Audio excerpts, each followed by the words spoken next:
Welcome back to another one of my podcast. So ngayon, ituturo ko naman or i-share ko naman sa inyo kung paano kami ng friend ko, kasi sa friend ko to natutunan, nakakapag-save or nakakapag-budget ng pera sa mga gala namin. So itong app na to is itatrack niya or itatrack mo yung mga nabili mo na. Like ilalagay mo yung magkano yung pera mo, kuwari 1K. Tapos, kung ano yung binili mo, bumili ka sa Watsons, 100 pesos. Kumain ka sa Jollibee, 300 pesos. Bumili ka ng popcorn, 85 pesos.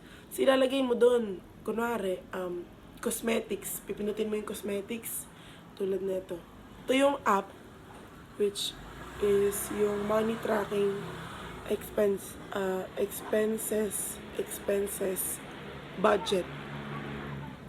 Tapos, ito yung itatrack mo. May beauty dyan. Asan yung beauty? Ito. Yung beauty. Tapos, merong car kung nagpagas ka. Merong repair kung nagpaayos ka. Merong education. Bili ka ng papel, ng ballpen. Sa food, meron. Shopping, meron. So, pipindutin mo yung alin dyan.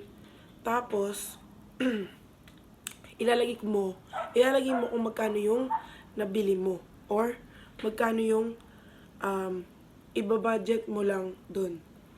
Ayun. So, yun yung one of the things na nakakapag-track sa amin kung magkano yung nabili namin the whole day and magkano yung na-save namin. So, sana mag-help sa inyo yung app din na yun. So, thank you.